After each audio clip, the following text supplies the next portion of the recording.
ano ang iyabot signon? Dida pa kan chapter 3, 4, ganyan na hininga chapter 5, verses 1 to 6. He summed up all what does it mean to walk worthy of our calling. Una na atong hisgutan nyo, I have here 5 ideas or 5 main topic for the Ephesians chapter 1 verses 1 to 6. And that is according to each verses from verses 1 to verses 6 and 7.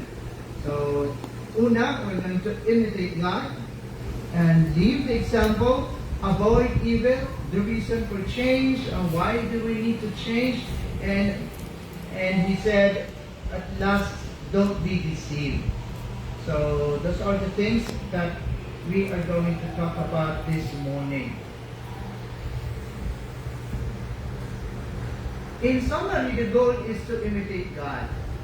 Ang itong buod sigmund ni Pablo, pag-sum up kanya tanan, karoy niya kita ng mga anak niya, anak ng Diyos, we need to imitate God. Subarunta, sundunta, follow Him.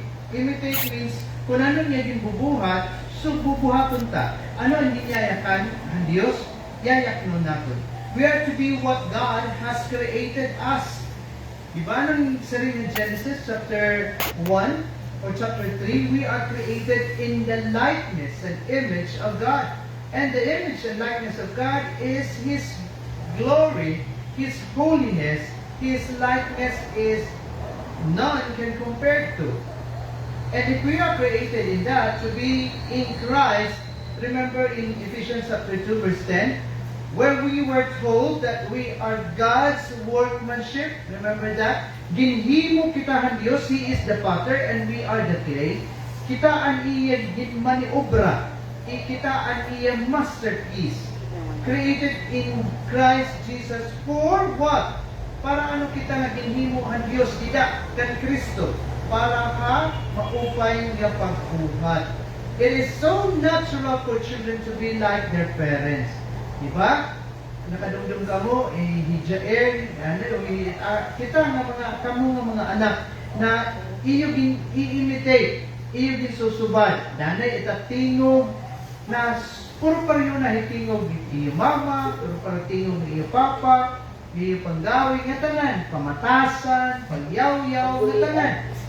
Being with itong gisusubad or nasusubad natin. So it is natural for us. We are to act as children imitating our Father. We want to imitate God, the Father, because we have experienced extraordinary love as His children.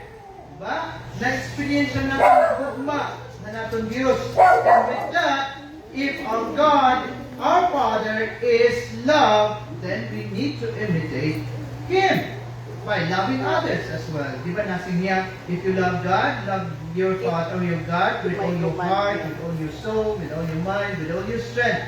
And if you love God, love your neighbor as you love yourself. So, now, obviously, we cannot be like God, for there are many attributes He possesses that we cannot possess. I'm not saying, and even Paul is not saying, that we need to be like God. We need to imitate God. Kaya di kita makakasubad o makakahimo ngayon, sugad ang Diyos. Kaya ang Diyos, He possesses attributes that we don't have. Damo ang ada ang Diyos nga waray gayud haaton. Being a powerful, being omnipresent, omniscient, and all-knowing. So what attribute in particular are we to imitate? Ano pa gayon ang karoon ni Paul nga aton subaron ang Diyos? What are the attributes of God that we are to imitate? I believe in verse 2 is the answer. Like alive or live. Walk in love. And this is the third time that Paul used this word walk. Ikatulong ng mabisis nga iya iniinyakan. Remember in chapter 4, verse 17, verse 1, 17, as a prisoner for the Lord, then I urge you, I encourage you, to live a life worthy of the calling you have received. Verse 17. So I tell you, in verse 4, chapter 4 po ini ha, in verse 17, so I tell you this, and insist you in the Lord that you must no longer live as Gentiles do in the futility of their thinking. In chapter 5, verse 2, and walk in the way of love. Ito ang atong teksto. Just as Christ loved us and gave Himself for us as a fragrant offering and sacrifice to God. Consider that this is truly a summary of what Paul has been teaching us in this chapter. Walking in love. Paglakat nga puno hing gugma, diri na uri, nga diri puno hing kauri, ngan kasina. Kundi naglalakaton nga may ada gugma hamatag usa. We will put away corrupting talking or talk or words. Itong corrupting ito nakakahibang, nakakapilas, nakakasakit ng atong ikasitaw. We will be kind to one another, tender-hearted, malumo ang kasing-kasing, dili madali masina, forgiving one another as God in Christ forgave us. This is why the law could be summed up with two simple commands. Diba? Anong simple command ni Jesus? Ang tanan kabalaod, iya ginduhan hala into two commands. Love the Lord your God with all your heart and love the neighbor as you love yourself. Paul has summed up with these two commands as to imitate Christ or God by walking in love. Simple lang. And walk in the way of love. Diba? Kung natin pamatiyon, easy to listen, easy to say, but hard to do. Madali in pagpamati and walk in the way of love. Maramang kita kung ano iton pamaagi higugma. Ang atong saring kanina, love is considerate, love is tender-hearted, and love is forgiving. And without that, we need to ask God, Lord, make us worthy of our calling. Make us worthy, just like what Paul said, I urge you to walk in the way of love. Ikadua, walk according to example. In verse 2, what does it look like to walk in love in our lives? What does it look like to live a full of love? Ano dala itong klase nga tao nga naglalakaton puno ng gugma? Nakita na kami tao nga kasing-kasing, naglilinakat. Picture that. A man or a person walking, a picture like a heart, big as it is, as we look at it. So what does it look like to live a full of love? We are not without an example for us to understand what this walk of love looks like. Notice in verse 2, and walk in love as Christ loved us. Sugad ang pagigugma ni Jesus. Ano ba ang klase ng gugma ni Jesus may ada niya? Diba? Ang iya gugma, iya ginhatag, ang iya kaugalingon, nga sakripisyo. Para man nga tanan, oray niya pinili. Bisan atong kriminal nga itong cross, I don't know kung first time pagayod niya ato nga nahibalag face to face si Kristo. But the person hanging on the cross know Jesus. So Jesus is with all His miraculous deeds. Nga sugad ito. Nga nang iya pagkakilala na siya nga ini Jesus may gugmaon nga manuluyon. And with that, Jesus possesses that ability, that attitude, that character, that He is a loving God. No matter what that person is, He said, now, yan na dayon, kaupod ko ikaw ang paraiso. Sugad unta it aton kinaiyahan, maging example kita. Sugad na pagiging example ni Jesus nga diha aton. And he says, Paul says, here is what walking in love looks like.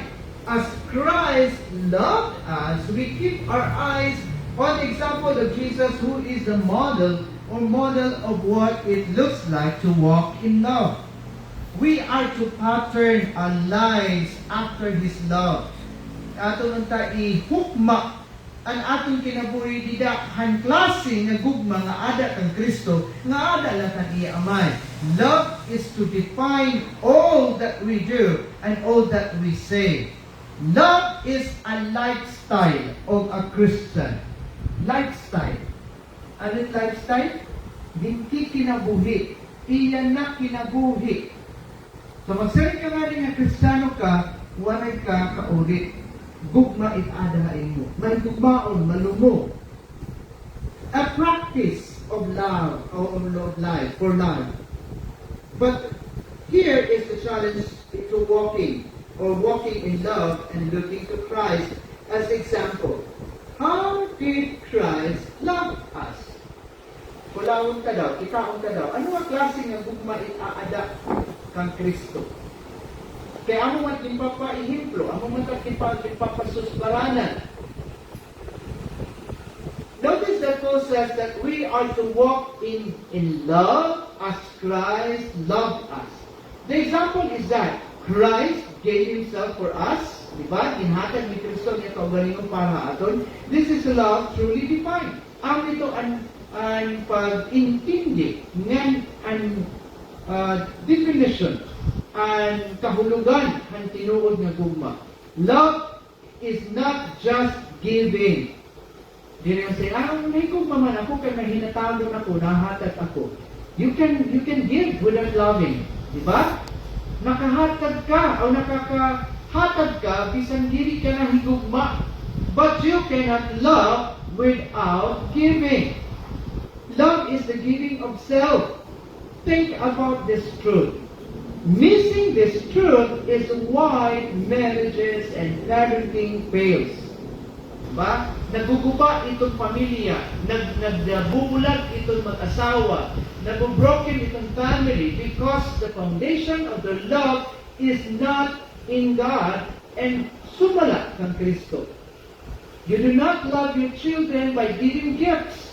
Dili ka nahigugma kita atong mga anak pa nga mahatag kita. Okay, nahigugma ko kan si Day, tatagan ko ini hilakta. Nahigugma ko kan Jair, tatagan ko ini sugat nini. No, it is not the expression of love.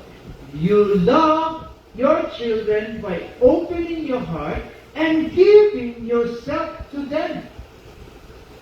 Ang mga nasin kita ikat anak, bisan anong kamakuri pagiging kag-anak. Kaya niya magsakripisyo para hindi ang mga anak because that is the expression of God's love. So ganito ang gugmahan Diyos. Dili kay masering and kag-anak ka bubulagan ka na kamo, bubuhian ka kamo, kay dili na ako sa iyo. Dili po ito ang gugmahan Diyos, kundi ang gugmahan Diyos na sakripisyo. Sugad ang gugma ni Jesus para aton. He gave Himself, di ba? Ginsakripisyo niya kaugalingon. Ano niya din angkon? Ang mga labod.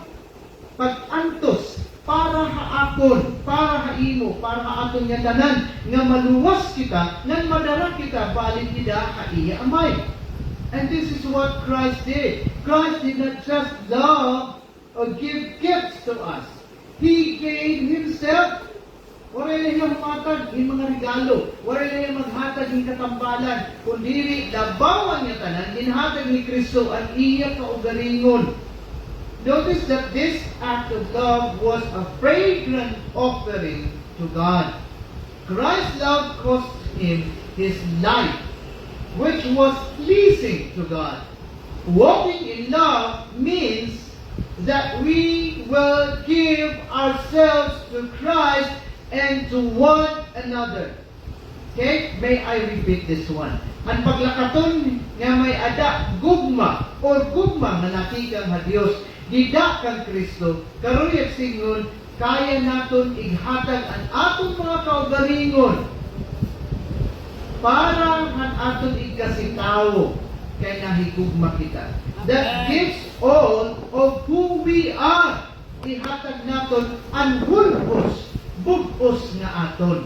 Dili kay makapoy naman pag hinigugma iyo, makapoy naman paghatag ha iyo, makapoy naman dili na iyo ka mapasarawayon. Dili po ito ang kasing-kasing hingkat anak. Dili po ito ang kasing-kasing ni Jesus. Amen. Kundi ang kasing-kasing ni Jesus inasay bisan hakros kaya ko kamo higugmaon. Bisan hakros kaya ko kamo ang kunon ng akong mga bugto. Sugad ito ang gugmahan Diyos. This is what is pleasing to God. Walk in love as Christ loved us. Amen. Maglakaton kita, sugad, maglakaton kita nila ang gugma, sugad ang pagigugma ni Kristo kaaton. Kaya, Amen. ayaw na unta makuha hangaran ni Jesus ang kahuna-huna ng kasing-kasing. Pastor, makuri kung man iti gugmaon kay baa, kadamon na ako niya ginlurong, kadamon na iya pagpinasaway iya na ako ginsugad hini, iya ako ginpapamaraot. Amen. But the Bible says, love never keep wrong or records of wrong. And that is love. Ang gugma dili na hipos or nagkikimkim, hinkaurit, yung kapungot, ngayon naghihinumdum ang mga buhat na magraot batok na aton. Naghinumdum kay Kristo na katuya cross. Diba? Pagsaringhan kawatan, remember me, Lord, when you are already in your paradise. Yeah. Nasa rin ba Jesus, yan nakalamak kay hinumdum kay ani kasakit ko. Yan nakalamak kay hinumdum kay ani naghihimatay ka na. Waray ko, kundi nasa niya, ura mismo, now, I will bring you to my paradise. Amen. As long as we think we are pretty good, people who do not really need forgiveness, we will have a very hard time loving and forgiving each other. Diba? Makuri kayo din pagigugma. Ngayon, pag upoy ng paglakaton ng gugma, kung subukan ni Tia, tingog pala, mapumot-pumot na. Tingog pala, mabarang-barang na. Yeah. Lambong kalahan, di pa kayo nakita iya forma. Iti pagkatao, pagkita mo palang lambong, o nga ni bangin na da perfume pala, pagbaho palang hangin. Sabi na natriya, nabaho ako. Asum mo, malakat ako. Yeah. Waray itugugma nga natika na Diyos. Nasarin, walk in the way of love just as Christ loved us. Just as Christ gave Himself for us as a fragrant offering to the Father. Walk in love. Have a life defined by giving ourselves fully, full us, to Christ and to one another. Full us. Diri kay higugmaang kula itak bugto, hatuo kula o wala kula na kamot. Higugmaang kula ya panunahuna, pero diri habuhat. Kung diri nasiri, habug os nimo nga kinabuhi. With all your mind, with all your heart, with all your soul, and with all your strength. Love the Lord thy God, and love thy neighbor as you love yourself. Ikatulo, avoid evil. Paharayo, hakaratan, or kapanulay. Verses 3 and 4, it says, next slide please. But among you, there must not be even a hint of sexual immorality, or of any kind of impurity, or of greed, because these are improper for God's holy people. Verse 4, nor should there be obscenity, foolish talk, or coarse joking, which are out of place, but rather thanksgiving. So in verses 3 and 4, the Apostle Paul teaches what is diametrically opposed to the Christian life. Paul focuses first on our conduct, ang atong panggawi, sexual immorality, all impurity, and covetousness must not even be named among us. All moral impurity needs to get out of our hearts and action. The Greek word that is translated into English, sexual immorality, refers to all kinds of sexual conduct. It includes prostitution, homosexuality, and sexual conduct outside of marriage.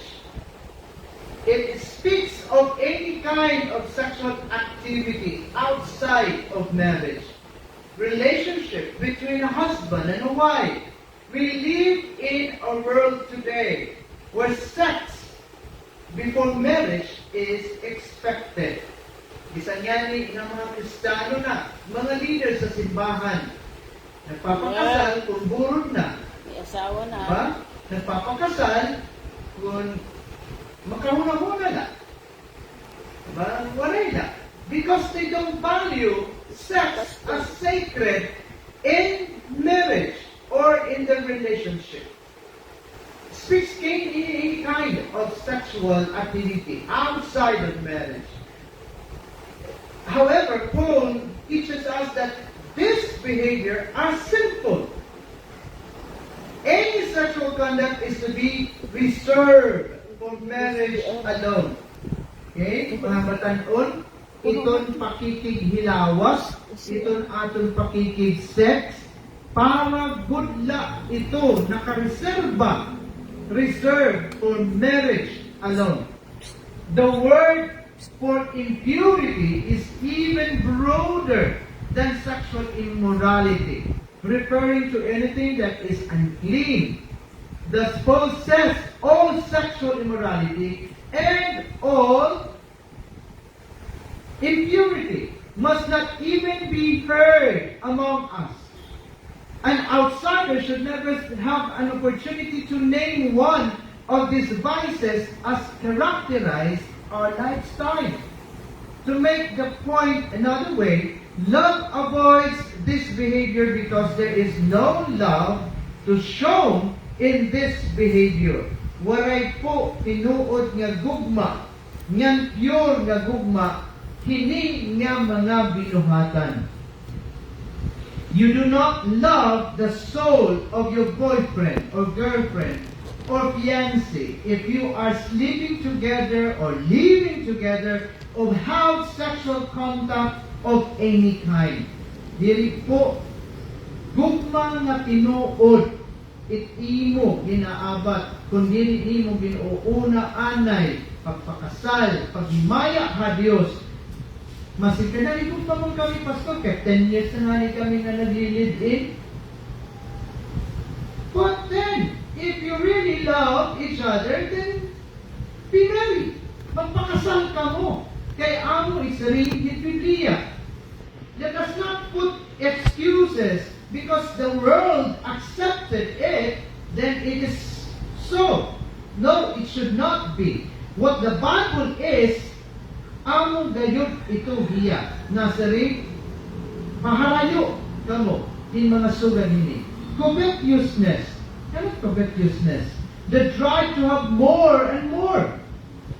But also we put away from us.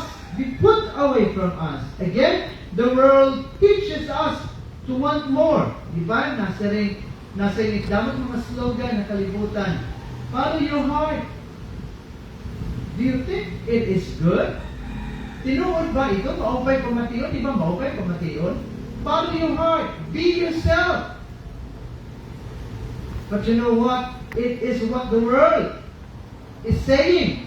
But the Word of God, the Bible teaches us that the heart is the most deceitful one. Guard your heart.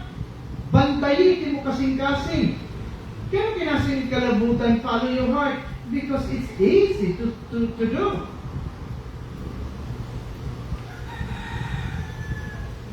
In verse 4, so such behavior, the Christian is content with what one has. Okay? Ang usa ka Kristiyano na kukontinto kung ano itiya may adapt. Covetous means, hindi mo pagkatiya laptop, sana ako din. Tungod hindi mo ungara ng hinyak, mo penta malipat hiya, ipupuruton ko. Hindi ko man kinawat, ibayaan man niya. That is covetousness. I want more. I want more of this. More of this. Waray lugod kita, I want more of the presence of God in my life. And which is, nakadumdum kita, ang ampo ni Pablo in the same book, in the book of Ephesians chapter 3, that I pray that you desire more of God's presence in your life.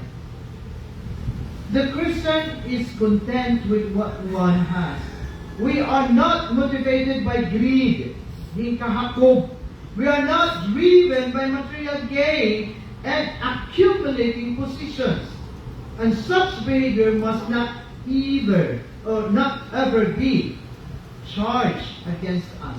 Diri unta kita mabinyan hinsala tungod nga nanuha kita hindi aton.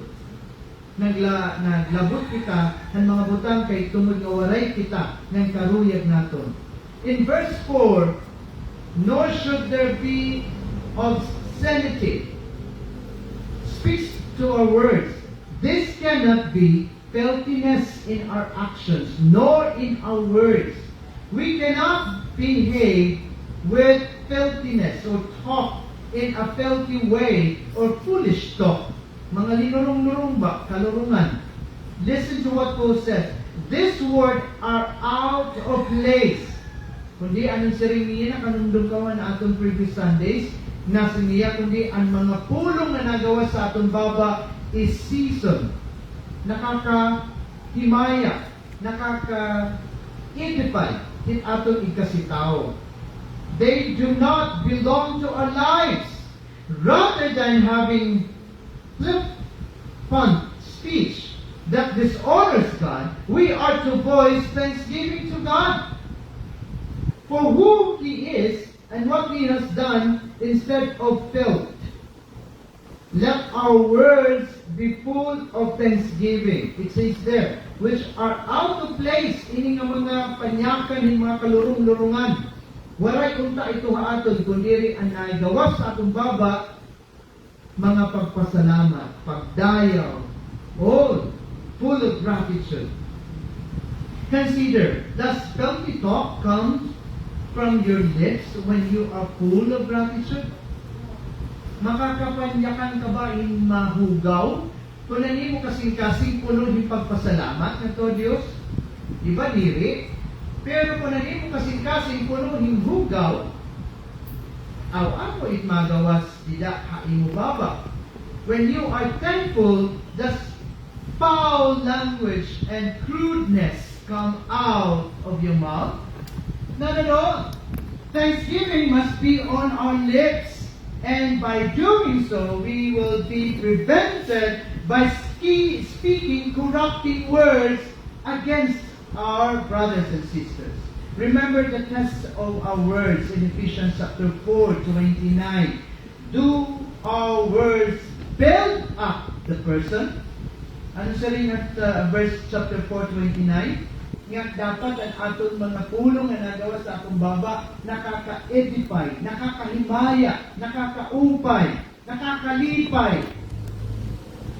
Are our words being said at the appropriate time? Sakto ba ka oras? Dili kay baga, wala ka man natulog, na pataka ka man la. The words give grace to the hearer. Nakakalipay ba kaaton ikasitao maran mamarati? Otherwise, kung dili po, the word must not be said. Dili nalaunta kita magyakan kung waray magupay nga mga pulong na nagawa sa aton baba. Rather than nasin nila, otherwise, the word must not be said. In verse 5, the reason for change. Kaya dala ang rason na kinahanglan baguhon naton, maglakaton kita, sumalahan, kinayahan ni Kristo. Paul tells us in verse 5, why we must get rid of these filthy behaviors and words.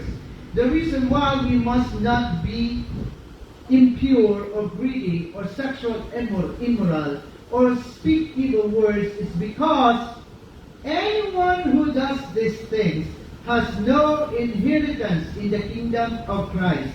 Let us read a verse. For all of this you can be sure.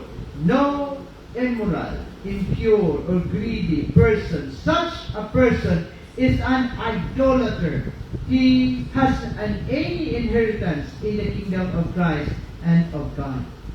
Anong rason kaya dapat natin iniya buhian ng pawad-on or kwaon na atong kinabuhi, kwaon na atong kasing-kasing? Again, let's go back to our text. Has no inheritance in the kingdom of Christ and God. Notice the beginning of verse 5. Verse 5, chapter 5, verse 1. For you have be sure of this. Kinahanglan sigurado ka mo hini. Focus, kung nasing Pastor Ronald, focus iti una-una. Sigurado ka mo hini. This is a certainty. If we are engaged in these kinds of behavior, we do not belong to the kingdom of God.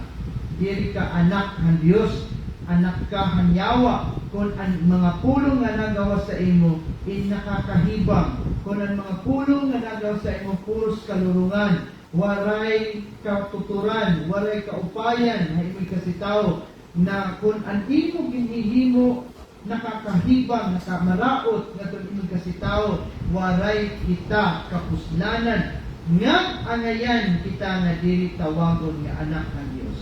We are not part of the final kingdom of God, nor the current kingdom of Christ here on earth. We must not do these things because there is another certainty in life.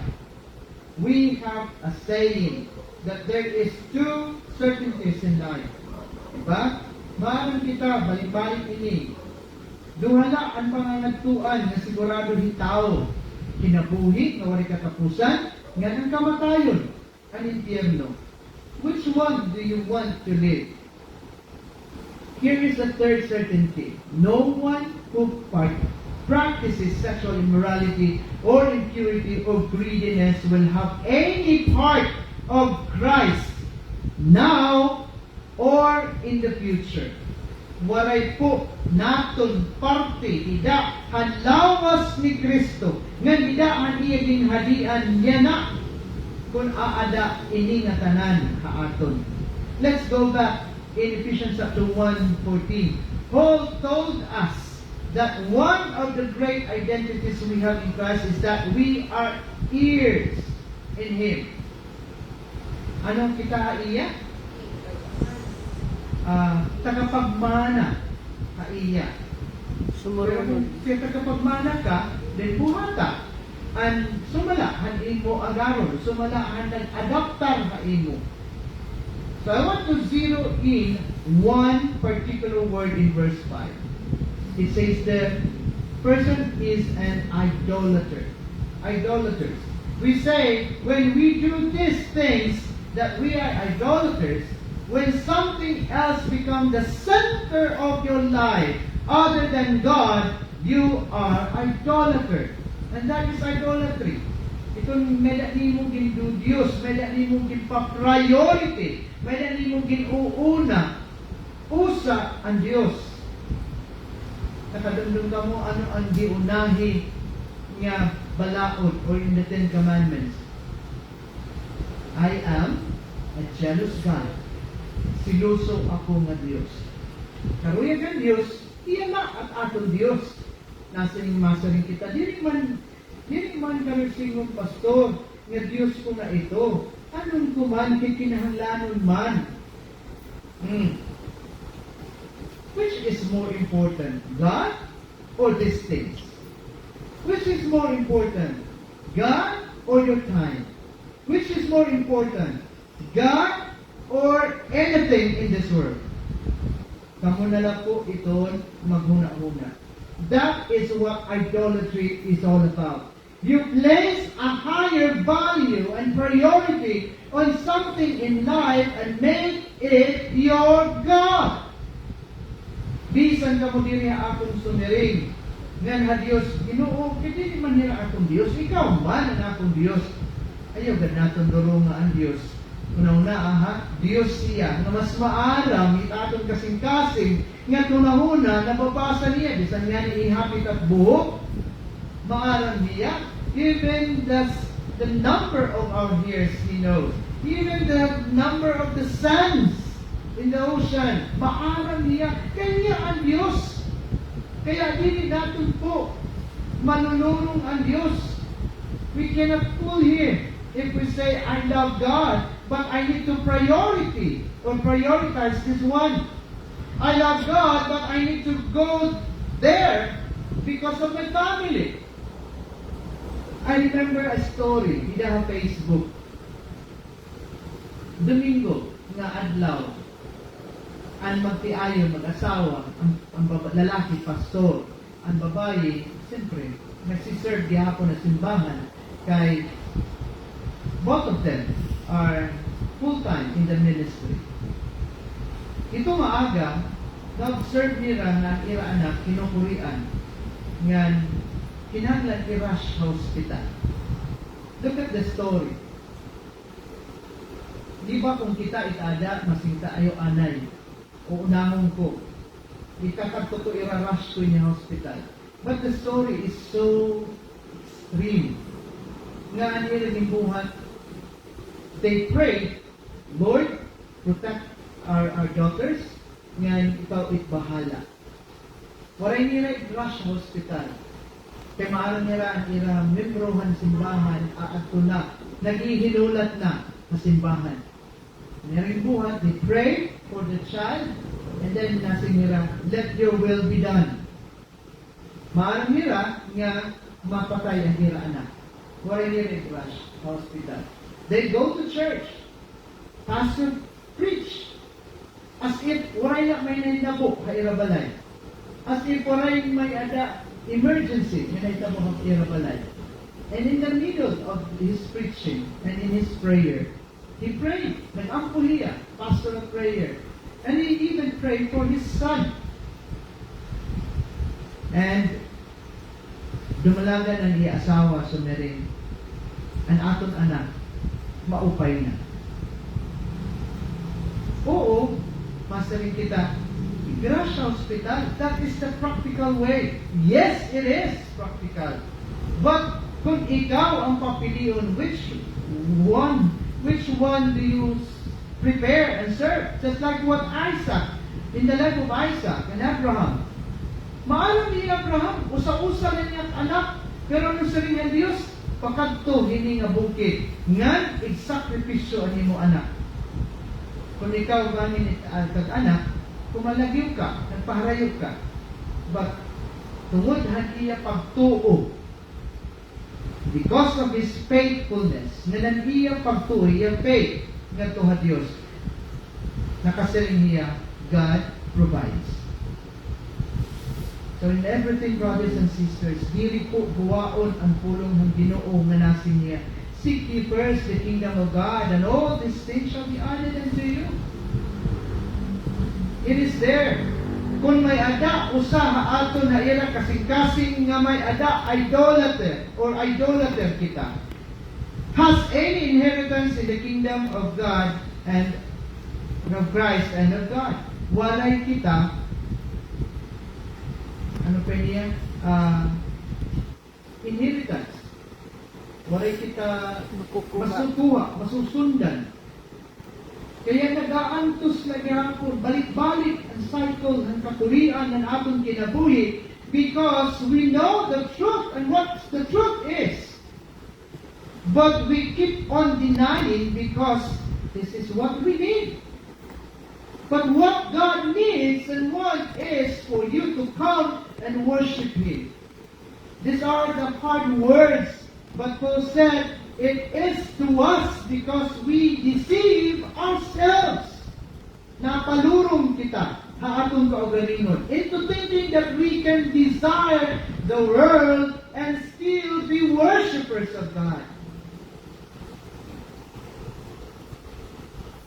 Ayaw kita pagpalurong ng kalibutan. No, sinabi may kumaon, ang Diyos puno ang grasya.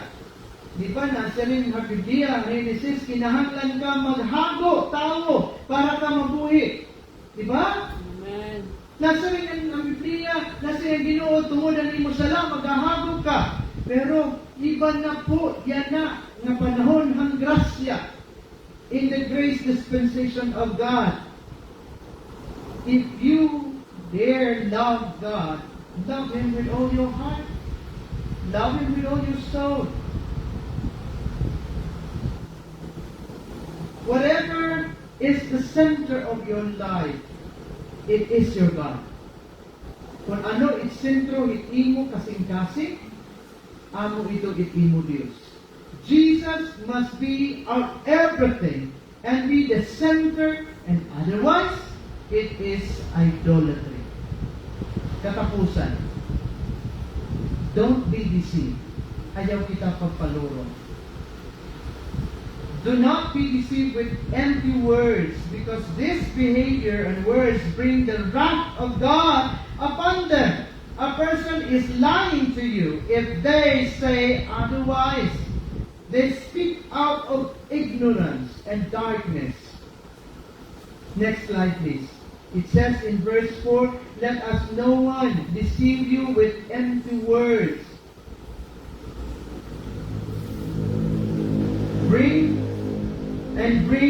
the wrath of God upon them. A person is lying if they say otherwise. Masaling, sustuod ka man ito. Kaya ano? Iting pagkato simbahan. Makakaon iti mo mga anak. Wala uugod mo ano. May daw anan. Kaya ano iting pagkato simbahan. Ma-enjoy ka, makakarigo ka. Nanganaligo kami, di ka maupod. They speak out of ignorance and darkness. If someone tells you that sexual behavior and filthy words are acceptable, they are lying to us. If they tell you sex before marriage or sexual touching is contact and contact is okay, they are lying. God's wrath comes on these things. Ang kauriton ng kapungot ng Diyos na daog hiling ang mga butang. There is no inheritance of God's kingdom, but there is the wrath of God falling on us decisively for doing these things. Idolatry is not okay. Homosexuality is not okay. Sex before marriage is not okay. Divorce is not okay. Remarriage is not okay if you are still married and ang imo asawa buhi pa. Filthy talk is not okay. Do not let anyone deceive us with empty words. We will rebel against the authority of God or submit because Christ loved us and gave Himself for us. So therefore, my dear brothers and sisters in Christ, it says in verse 7, therefore, do not be partakers with them. Ayaw punta kita mag-aon, magsubad, magkuha, maging sugad na ira. That is a strong reminder or encouragement of Paul to us. Therefore, do not be partakers with them. In conclusion, be imitators of God. Instead, walk in love, love Jesus as Jesus loved us, love others as Jesus loved us, give yourself as Jesus gave Himself. And it is my desire and prayer for everyone. Akong mga kabugtuan na Heroes Church, let us grow, mature in our relationship with God. This is a very strong reminder of God na dili akong tikang, kundi tikang hapulong ng Diyos. Kapunta, kung kita tinuod na mga anak ng Diyos, malipay kita. Mag-ungara, magtinguha kita. Permitted. Excited. Ay, Domingo na liwat. magdadaya ko paupo na ng mga kabuntuan, makadto pa simbahan, magigugma ay kami, maghinatagay kami, because this is what love is. Dili kay masing, hindi, Kristiyano diya, pero kung daming kaaway, diri unta. Be imitators of God. Walk in love. Love Jesus as Jesus loved us. Love others and Jesus loved us. And give yourself as Jesus gave himself. Let us pray. Amay kang masalamat ng iyong mga pulong. Kaya nagpahinumdum haamon, nag-encourage sa amon. Kasayo kami, kung may man mga butang na kurihiran kami, na pahinumduman kami. Yan, Paa o Diyos, ang mga nakakaula nga ang kinabuhi. Nga diri nakakahimaya nga dahil mo, kaya wala namang ibang natinguhang ng umara, kung diri ikaw gudla, ang mapasidunggan, ikaw ang mahimaya, ikaw ang yatanan na amon. But there are still things in our heart, O God, Lord, nga nakakagawas ang mga pulong na magraot na ang mga baba. Cleanse us in Jesus' name. And fill us with your love. Fill us with your Holy Spirit. Puna kami ni mo Santos ng Espiritu. Aron ang mga pulong na nagawa sa among baba, ang mga pulong na nakakahimaya ha imo. Mga pulong na dili nakakapilas yung kasing-kasing. Mga pulong amay na nakaka-edify, nakaka-lift up, nakakapanalangin hanamon ni kasitao. Puna kami ni mo Espiritu Santo, aron kami makabuhat in mga butang na karuyag ninyo pabuhat ha amon. Kaya in nature of God, we are struggling to do good things for you and for our brothers and sisters. For it is so natural for us to do bad things. Mas madali haamon ni pagbuhat, ni magraot, kontrahin mag-upay, katawhanon nga panunahuna. Pero yan na, amay nga maalam kami, nga wadaray nga gahum ang tawhanon, ang karnalidad, ang flesh o God Lord haamon kinabuhi. Kay puno na kami ng imo Espiritu Santo, kundi ang tanan haamon maging ihimplo ng susbaranan kami ang imo gugma nga maging worthy kami haamon paglakaton nga imo mga anak. Damo nga salamat o Dios kay ikaw ang makita haamon kinabuhi ang mga tao nga nagpapalibot haamon. Ginbabalik ko ni Maya duhog na dahil imo kadungganan o Dios, hangalan ng Amay, Anak ng Espiritu Santo.